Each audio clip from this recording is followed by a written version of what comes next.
The court bowed to its king and stared at his true mate like she was a mistake.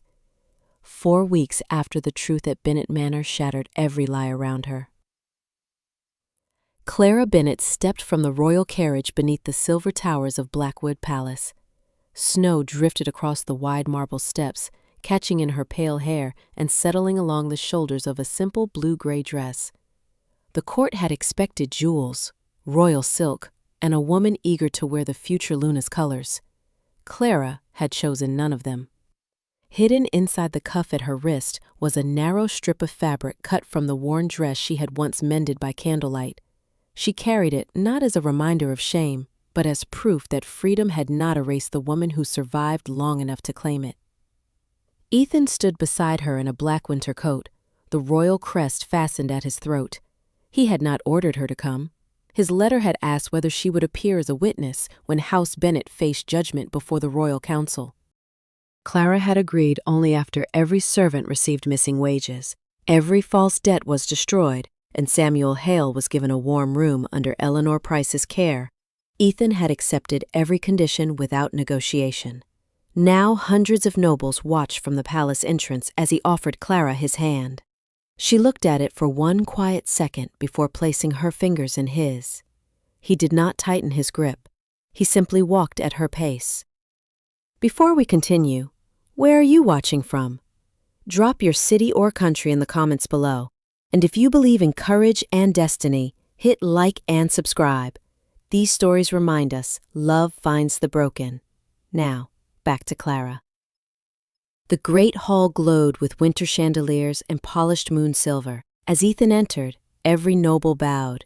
When Clara followed, several remained upright. Their eyes moved over her plain dress, her unadorned hands, and the faint scar near one wrist left by years of harsh soap and colder water. The moon may have chosen her, a woman whispered behind a jeweled fan, but the court has not. Ethan stopped. Power changed the air around him so suddenly that nearby candles trembled. Clara touched his sleeve. Let them show us who they are. His gaze found hers. A month ago, he might have answered cruelty with authority. This time, he listened. They continued toward the raised council platform without another word. At its center stood Chancellor Adrian Vale, silver-haired and composed, wearing the dark ceremonial robes of the king's highest advisor. Ethan had spoken of him with the respect he rarely gave anyone. Adrian had guided him after his father's death, taught him law, diplomacy, and the discipline required to rule without becoming ruled by his wolf. When the murmurs followed Clara into the chamber, Adrian raised one hand. Silence spread at once. "Clara Bennett enters this hall as a lawful witness," he said, his voice calm but carrying to every corner. "She will be judged by her evidence, not by the dress she once wore." Surprise softened several faces. Clara inclined her head. "Thank you, Chancellor." Adrian descended one step and bowed to her with perfect courtesy. As he straightened, the silver ring on his hand passed within inches of her fingers. Cold moved beneath Clara's skin. Not the clean chill of snow, something bitter, familiar, gone before she could name it. Adrian smiled kindly. Across the hall, Ethan looked relieved to see the man he trusted welcome her. Clara said nothing, but her fingers closed around the fabric hidden in her cuff. She had felt that cold before in poisoned glass, in forgotten rooms, and in the final memory of her father's trembling hand. The cold vanished from Clara's skin, but the memory of it remained. She followed Ethan toward the council floor while Adrian returned to his place beside the throne, composed and unreadable beneath the silver light. 12 council members waited behind a curved table of black oak. Their ceremonial robes carried the colors of the oldest packs in silver pine, and their expressions told Clara that most had decided what she was before hearing her speak. Ethan remained standing until she reached the chair prepared beside him. It was higher than the seats given to witnesses, almost level with the royal platform. Clara did not sit. "That place is reserved for the future Luna," said Lord Harrow, a narrow-faced councilman with frost-white hair. "Its use implies recognition that has not yet been granted." Ethan's gaze hardened. "The Moonstone granted recognition. It confirmed a bond," Lady Marin replied. "It did not confirm political fitness." A murmur moved through the chamber. Clara felt the trap beneath the words. They could not deny destiny without challenging one of the oldest laws in the kingdom. So they had chosen a different weapon. They would accept that she belonged beside Ethan while arguing that she was unworthy to stand there. Lord Harrow opened a leather-bound record. Under the Winter Succession Statute, a royal mate must demonstrate knowledge of court law, diplomatic custom, pact governance, and ceremonial obligation before receiving the title of Luna. "The statute has not been used in 83 years, Ethan said, "because no king has returned from a provincial estate with an uneducated servant and called her his future queen," another councilman answered. The room went still. Ethan's wolf stirred in the silence, a pressure Clara felt without seeing. She turned slightly toward him. "Do not answer for me." His eyes met hers. Anger remained there, but he gave one measured nod. Clara stepped away from the elevated chair and stood in the open center of the chamber. Every gaze followed her. "You are correct about one thing," she said. "I was a servant." The councilman who had insulted her leaned back as if victory had already arrived. Clara continued. "I carried trays through halls owned partly by my father. I mended clothes for people who withheld wages from workers. I watched children inherit debts they never created. I learned your laws from the punishments given to those too powerless to challenge them." No one interrupted now. "I did not come to ask whether I deserve a crown. I came because House Bennett held men and women without pay, confiscated travel papers, falsified debts, and prepared poison for the king. I recorded names, dates, missing wages, and every bottle moved through that estate. Judge my evidence, question my memory, challenge every number, but do not mistake the absence of jewels for the absence of understanding." Adrian lowered his gaze, almost as though concealing approval. Lady Marin studied Clara with new caution. "Then you refuse the Luna examination?" "I refuse to make my humanity dependent upon it." Clara looked toward Ethan, but spoke to the entire chamber. "If the law requires a future Luna to understand the lives she may govern, then examine the law as carefully as you examine the woman." Ethan did not smile. The pride in his face was quieter than that. "What would you have me do?" he asked. The question startled the council more than her answer did. A king had asked instead of commanded. Clara held his gaze. "Do not remove the law from me. Change it so no woman after me must prove she is worthy to speak before anyone listens." Before Ethan could respond, Daniel Reed entered through the side doors, carrying a sealed statement. His expression was grave. "Your Majesty, Richard Bennett has requested a private confession." He placed the document before the king. "He claims the plan at Bennett Manor did not begin with House Bennett." Richard Bennett entered the council chamber without the confidence Clara remembered. His formal coat hung too loosely across his shoulders, and the silver at his cuffs had been removed before the hearing. Victoria followed with her chin raised, holding dignity around herself like a borrowed cloak. Madison came last. She did not look toward Ethan. Her hands were folded at her waist, but Clara noticed the faint tremor in her fingers. Daniel placed the sealed confession on the black oak table. "Richard Bennett requested that this statement be entered before formal questioning," he said. Ethan did not sit. "Then let him speak," Richard swallowed. "The plan did not begin in my house." A low murmur passed through the council. "You purchased the nightshade," Lady Marin said. "You prepared the false records. You intended to place your daughter beside the king." "Yes," Richard answered, the word barely carrying. "But the instructions came from someone else." Clara watched Adrian Vale. The chancellor remained still, his expression serious but not surprised. Lord Harrow leaned forward. "Name this person." I cannot, Ethan's voice turned cold, cannot or will not. Richard looked toward the high windows, where winter light lay pale across the stone. The letters arrived sealed with a secondary royal mark. I never met the sender in full light. A courier came after midnight and waited behind a screen. I was told that House Bennett's debts would disappear if Madison formed a royal bond. Madison closed her eyes. Ethan looked at her. Did you know the bond would be false? She opened her eyes slowly. I knew it was not natural. The admission drew a sharper silence than denial would have. They gave me a pendant, she continued. The antidote was hidden inside it. I was to wait until the wine weakened you, touch your hand before the court, and say the moon had answered. Clara remembered the pendant at Madison's throat, bright beneath the porch lanterns, while she watched Clara stand in the snow. Where is it now? Daniel asked. Sealed with the evidence from Bennett Manor. Describe the box it came in, Clara said. Madison looked at her for the first time. Shame moved across her face, followed by something harder to name. Black wood, silver lining, a mark carved beneath the lid. She hesitated. A raven holding a silver branch. Several council members exchanged glances. Adrian finally spoke. That symbol has belonged to more than one royal office over the last century.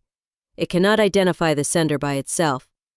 His tone held no defense, only caution. Then we open every archive, Ethan said. Every office, every sealed account, every courier registry. Adrian bowed his head.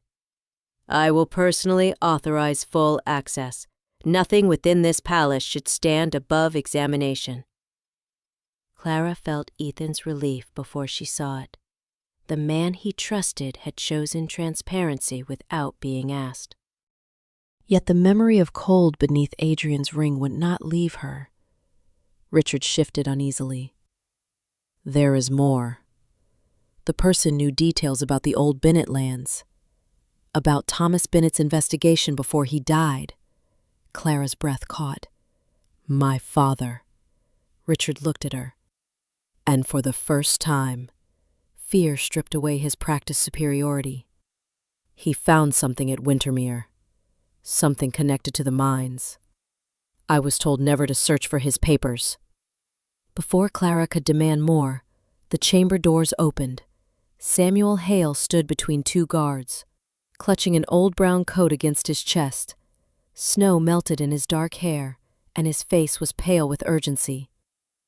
Miss Clara, he said, this belonged to my father. There is something sewn inside it the House Bennett was never supposed to find. Samuel held the coat as though it were the last warm thing his father had ever left behind. The brown wool was thin at the elbows, patched twice near the collar, and darkened by years of coal dust that no washing had fully removed.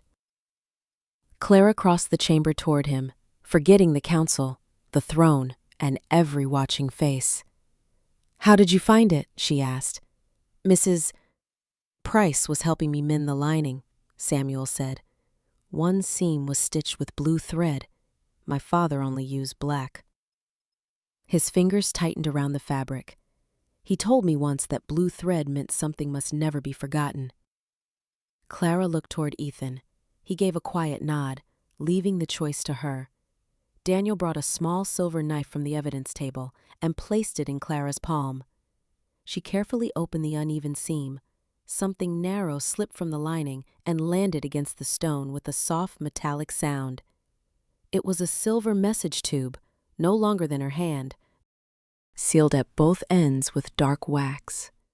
Samuel stared at it. I have worn that coat every winter since he died. Clara knelt beside him. Then he trusted you to carry the truth until someone was ready to hear it. The wax bore no family crest, only 3 shallow marks, a raven, a branch, and the number A17. Ethan stepped closer. Adrian remained behind the council table, but Clara felt his attention settle on the tube. Daniel broke the outer seal beneath the eyes of the court. Inside was a letter written in the careful hand Clara had seen only a few times since childhood. Her father's hand. For one breath, the chamber disappeared. She remembered Thomas Bennett sitting beside a kitchen window, teaching her to form her name while snow pressed white against the glass. She remembered the final winter, when his fingers had trembled around a cup and purple shadows had gathered beneath his nails. The family physician had called it winter fever. Clara had been too young to question him. She unfolded the letter.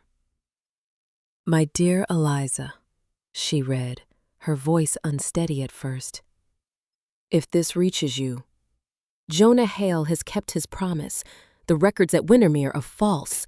Workers are being bound by debts they never signed, while Moon Silver leaves the mine without entering the royal books." Samuel's breath caught at his father's name. Clara continued. "The orders carry a secondary seal from the palace. I do not yet know whose hand guides them, but the raven holds the silver branch wherever the shipments disappear." A line near the bottom had been smeared, as though the page had once been exposed to damp air. Beneath it, Thomas had written one final warning. "Winter entered the silver before it entered my blood. Find the record marked A17. Clara stopped. The words opened a door inside her memory. Her father's cold hands, the bitter smell beside his bed, the way the physician had refused to let anyone touch the medicine bottles. She turned the letter over and noticed a thin layer of wax inside the tube, placed there to protect the paper. Her fingertip brushed it. Cold raced beneath her skin, sharp and unnatural. Her wolf withdrew as if from a distant storm. Clara released the tube at once. Ethan caught her wrist without closing his hand around it. "What did you feel, Nightshade?" she whispered. "Not enough to prove who used it, but enough to know my father did not die from winter fever." Silence filled the chamber. Samuel looked down at the coat in his arms. "My father died at Windermere after he helped yours." Clara covered his hand with hers. Two fathers had carried the same secret. Two families had been left with carefully written lies. Ethan looked toward the royal council, his expression no longer relieved. "What is A17? He asked. No one answered. Then his gaze moved to the seal on the silver tube, and recognition darkened his eyes. "It is an old royal apothecary code," he said. "And only 3 offices had authority to erase it from the palace records." The answer waited beneath the palace, behind 3 iron doors and nearly 20 years of silence. By late afternoon, Daniel had secured access to the oldest apothecary ledgers, while Ethan ordered the council chamber sealed and every witness kept within the palace grounds. Clara walked beside him through a narrow corridor lit by blue glass lamps, the silver tube from Samuel's coat resting inside a velvet evidence case. Only 3 offices could remove an A17 entry, Ethan said. The Crown, the Royal Apothecary, and the Chancellor. Clara heard the weight behind the last word. Adrian Ethan did not answer immediately. At the end of the corridor, he stopped before a carved wooden door. "He taught me to read royal law after my father died. He taught me how to control my wolf when grief made everything feel like an enemy. For years, he was the only man in this palace who spoke to me as though I might become better than the kings before me." His hand rested against the door, but he did not open it. Clara remembered Adrian's measured voice, defending her before the court. She remembered the kindness in his expression. She also remembered the cold beneath his silver ring. "Trust does not make him guilty," she said. "No." Ethan looked at her. "But it makes the truth harder to face." Clara held his gaze. "Then do what you asked me to do at Bennett Manor. Look at what is true, not what you need to be true." Something quiet changed in his face. He removed a brass key from beneath his coat and placed it in her palm. "This opens the restricted archives. Daniel knows every record system in the palace. I will not go inside with you." "Why?" Because clerks become careful when a king is watching. I want the records as they are, not as frightened people think I wish to see them. Clara closed her fingers around the key. Ethan continued, his voice lower. No disguise, no hidden test. You will know everything I know. And you will decide what the evidence means for yourself. It was not an apology. It was something more difficult. Change. Daniel met Clara inside the archives, where shelves climbed nearly 30 feet toward a shadowed ceiling. Dust softened the edges of old ledgers, and the air smelled of paper, sealing wax, and cold stone. They found the A-series register after an hour of searching. Entries A14, A15, and A16 appeared in faded brown ink. Then came an empty space, wide enough for a full page. A18 began beneath it. Removed, Daniel said. Not damaged. Someone cut the page cleanly from the binding. Clara examined the stitching. Can we trace the shipment another way? Daniel led her to the mining accounts. Wintermere reported 12,000 pounds of moon silver during the year Thomas Bennett died. Royal storage records showed only 8,600. More than 3,000 pounds had vanished between the mine and the palace. The same shortage appeared the next year. And the year after that. That amount could finance private guards, purchase council votes, or arm an entire border company. Daniel whispered. Clara turned another page. Beside one missing shipment was a faint transfer mark shaped like a raven holding a silver branch. A bell suddenly rang above them. One strike, then another. Daniel's face lost its color. That is the archive alarm. Smoke slipped beneath the far door in a thin gray line. Somewhere beyond the shelves, someone had decided the records were more dangerous than the people searching for them. The smoke thickened before the alarm finished its third strike. Daniel pulled a wool cover from the nearest table and pressed it against the bottom of the door, while Clara closed the mining ledger and held it beneath her coat. The fire had not begun among the shelves. It came from the corridor outside, placed where it could trap them long enough for someone to remove what mattered. There is another exit, Daniel said. He led her between rows of ledgers to a narrow service stair used by palace clerks. By the time they reached the upper hall, royal attendants were carrying buckets from the winter cistern, and guards had cleared the passage. Ethan stood beyond the smoke with Adrian at his side. Relief crossed his face when he saw Clara, but he did not touch her until she stepped close enough to place the ledger in his hands. The records show missing moon silver, she said. More than 3,000 pounds in a single year.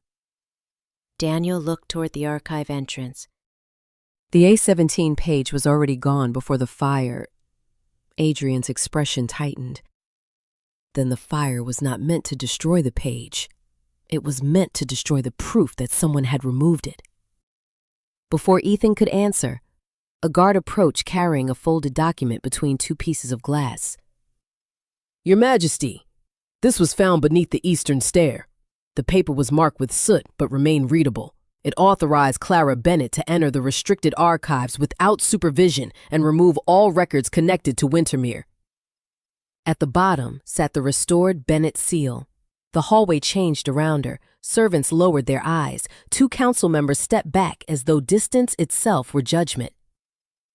That is not mine, Clara said. Lord Harrow arrived behind the guards and read the order. The seal appears genuine. Appearances have already nearly poisoned a king, Ethan replied. Lady Marin joined them, her gaze moving from the document to Clara. The archive burns. The missing page concerns her father, and the order bears her seal. The council cannot ignore that, Adrian spoke carefully. No one is declaring guilt. But until the document is examined, Clara's testimony should be suspended. It protects the integrity of the inquiry. His words sounded reasonable. That made them more dangerous. Clara looked at the seal again. The wax carried every line of the Bennett crest, including details she had barely noticed when the estate papers were restored. For one painful moment, She understood how easily truth could be buried beneath something that looked official. Ethan stepped into the center of the hall. "There will be a public inquiry in 2 days. Clara Bennett will remain free to examine evidence, question witnesses, and appoint counsel. No member of this court will silence her before the seal is tested." Lord Harrow stiffened. "You risk appearing partial." "I am partial to procedure," Ethan said. "And I will not trade one convenient judgment for another." Clara moved closer to the document. A small imperfection caught the light. The letter B in the wax was smooth. Her real seal was not. It had been chipped at the lower edge during the restoration at Bennett Manor, and Daniel had complained that every official impression carried the flaw. "This seal is false," she said. "Mine is broken here." She pointed without touching the glass. "Whoever made this copied the palace design before the seal was placed in my hand." Daniel's eyes sharpened. "Only the Royal Mint and the Chancellor's office received the original engraving." Adrian did not move. Somewhere beyond the hall, the archive alarm finally stopped. Then another guard arrived, breathless and pale. Daniel Reed was followed. After leaving the records room, someone tried to take his notes before he reached the mint. Daniel appeared at the end of the corridor before anyone could move. Shaken but unharmed, his leather case pressed against his chest. "They did not take the notes," he said, "but they knew I was going to the Royal Mint." Ethan turned toward Adrian. The air around him tightened with the force of a command not yet spoken. "Seal the Chancellor's office." Clara caught his sleeve. "Not yet." Ethan looked at her as though the words had struck a locked door inside him. His office had the engraving. His symbol appears on the shipments. "How much more do you need?" "Enough that no one can say you destroyed a loyal advisor because he questioned your mate." Adrian stood several yards away, his face controlled, but his silver ring remained perfectly still against the black fabric of his robe. Clara lowered her voice. "If he is guilty, anger will help him, evidence will not." For a long moment, Ethan said nothing. Then the pressure in the corridor eased. "Tell me what you need." The original engraving record from the Mint, a witness who handled A17, and the destination of the missing moon silver. Ethan nodded once. "You will have all 3. They reached the Royal Mint before sunset. The building stood within the Western Palace wall, its windows narrow and its doors protected by seals that recorded every person who entered. Master Ellison, the keeper of royal engravings, brought out the registry with trembling hands. The Bennett design was copied once before the finished seal was delivered, he said. Daniel turned the ledger toward Clara. The entry had been made 2 days before the archive fire. The name written beside it belonged to Marcus Venn, Adrian Vale's private secretary. "What reason did he give?" Ethan asked. "The Chancellor's office claimed it needed to verify the inheritance documents." Clara looked at Ethan. They both knew Adrian had already approved those documents weeks earlier. Their second answer waited in a quiet apothecary near the North Tower. Miriam Cole, an elderly woman who had served the palace for more than 40 years, recognized the code before Daniel finished asking. A17 was concentrated nightshade, she said. It was ordered during the Wintermere fever outbreak. Who signed the request? Clara asked. Miriam opened an old receipt book and placed one finger beneath a faded signature. Adrian Vale. The final trail led them to the military treasury. Payments drawn from unregistered moon silver had been sent to 3 border companies that existed only on paper. No soldiers, no barracks, only names used to hide years of stolen wealth. Daniel counted the transfers in silence. This could purchase council loyalty for a generation, he said. Or create a crisis large enough to justify emergency rule, Clara answered. Ethan went still. Under Silverpine law, if the Alpha King became unable to control his wolf before the full council, governing power could temporarily pass to the chancellor. Adrian had not merely hidden an old crime, he had been building the authority to replace Ethan without taking the throne. A palace bell announced the evening preparation for the public inquiry. Attendants began carrying ceremonial incense toward the council chamber. As one silver burner passed, Clara felt the same unnatural cold move beneath her skin. She stepped closer. The chains hanging from the burner had been polished to a mirror shine, but a faint purple dust rested inside the carved links. Her wolf withdrew at once. Clara looked toward the open doors of the great hall, where 12 matching burners were already being placed around the throne. "The inquiry is not his trial," she whispered. "It is the trap." Clara reached the nearest burner before the attendants could light it. "Stop!" Her voice cut across the great hall, and every hand froze. Adrian Vale stood beside the council table, calm beneath the silver chandeliers. "Is there a problem?" he asked. Clara lifted one of the polished chains with the edge of her sleeve. Purple dust clung to the carved links. "These burners have been treated with concentrated nightshade." A murmur swept through the chamber. Adrian's expression did not change.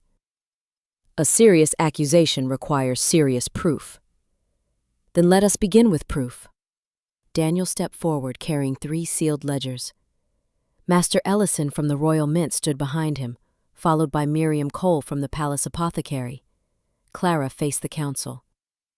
"The false order found near the archive used a copy of my seal, made before the real seal was delivered. The engraving was requested by Marcus Venn, private secretary to the chancellor." Master Ellison confirmed the entry. Miriam opened the old receipt book. A17 was concentrated nightshade ordered for Wintermere, under Chancellor Vale's signature. Daniel placed the mining accounts beside it. More than 3,000 pounds of moon silver disappeared in 1 year alone. The missing funds were sent to military companies that never existed. Adrian looked from one witness to the next. Documents can be altered. Witnesses can be persuaded. A grieving daughter and a devoted king can create any story they require. Clara felt the first burner ignite behind her. One attendant had moved before the order to stop reached him. Bitter smoke rose in the thin gray ribbon. Ethan's shoulders tightened. His breathing changed. Adrian turned toward the council. "You see the danger. The king is already losing control." Several members stood. Lord Harrow reached for the ancient volume containing the Regency law. If the Alpha King becomes unfit before the full council, temporary authority passes to the chancellor. More burners flared around the throne. Ethan gripped the edge of the table, fighting the poison as it pressed against his wolf. Clara understood the shape of Adrian's plan. He did not need Ethan dead. He needed him feared. She pulled the chain from the nearest burner and tipped the coals into the ceremonial fountain. Steam rose as the flame vanished. Then she moved to the next. Her fingers turned cold through the fabric, and her own wolf retreated. But she kept going. Adrian's voice sharpened. "Remove her." No guard moved.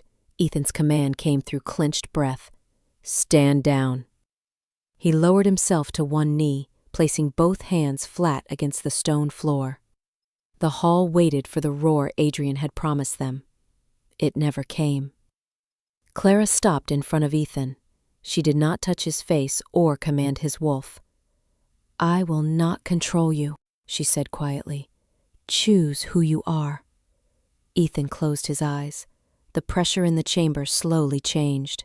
His breathing steadied. One deliberate breath at a time. When he looked up again, the man in his gaze was stronger than the poison. Daniel entered the center aisle, carrying one final ledger. This was recovered from Marcus Venn before he could destroy it. It records every false company, every payment, and every council member purchased with stolen silver. Adrian's composure finally broke. Ethan rose without striking him, without raising his voice. "Adrian Vale, you will stand trial for every life buried beneath these lies." Royal guards closed around the chancellor. Ethan looked across the silent council. The law he used to hide behind will judge him in the light. By morning, the palace no longer smelled of poison incense. The silver burners had been removed, the council chamber had been opened to public witnesses, and every ledger connected to Wintermere rested beneath royal seal. Adrian Vale was placed under lawful guard pending trial, while Marcus Venn and the council members named in the recovered accounts were suspended from office. Ethan refused every request for immediate punishment. Justice cannot become revenge simply because the truth has finally chosen our side, he said. The investigation continued for 7 days. Each record opened another door. Thomas Bennett had discovered the false debt system years earlier and attempted to report it. Jonah Hale had helped him preserve the evidence.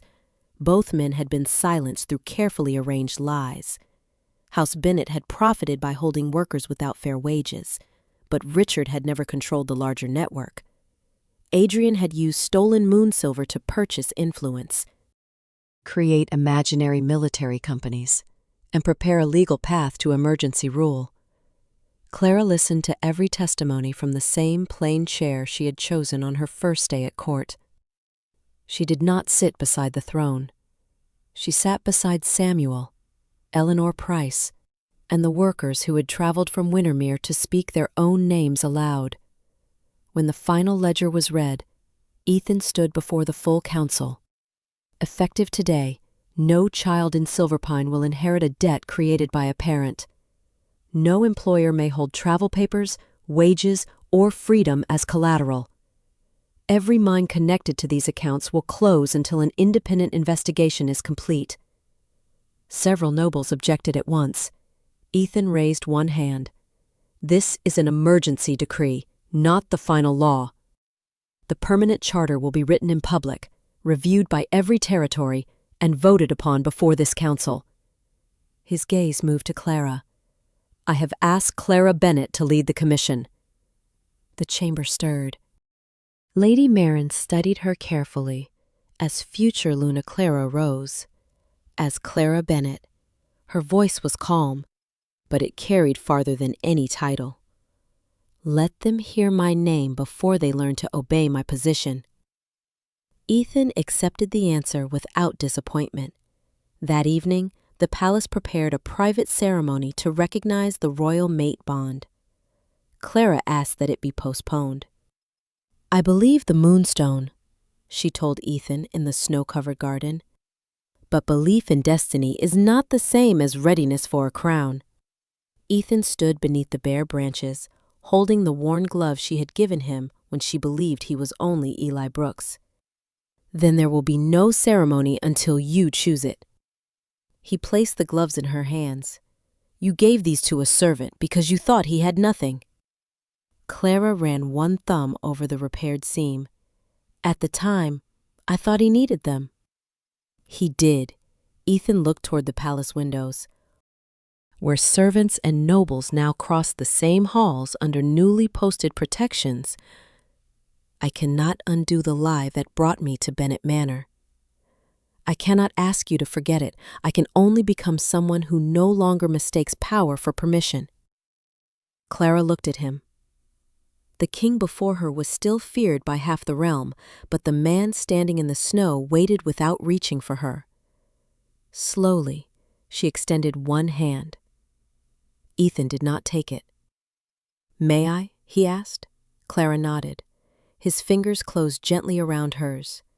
No council watched. No moonstone glowed. No law declared what the moment meant. Destiny had named her his mate before a hall filled with witnesses. But trust began here, in the quiet, when the king finally learned to ask. Perhaps that is the lesson hidden beneath every crown in this story. Strength is not proved by forcing others to kneel. It is proved by choosing restraint when power makes cruelty easy. Clara did not become worthy when the court recognized her. She had always been worthy. What changed was that the truth finally reached a room powerful enough to hear it. In my view, Ethan's greatest victory was not exposing Adrian. It was learning that love cannot be tested, commanded, or inherited through fate. It must be earned through honesty, patience, and respect. Do you believe Clara was right to delay becoming Luna? Or should she have accepted the title immediately and used its power to reform the kingdom? Share your thoughts in the comments and subscribe. If you believe stories like this, remind us that gentleness is not weakness. Justice begins when someone refuses to stay silent, and real love always asks before it claims.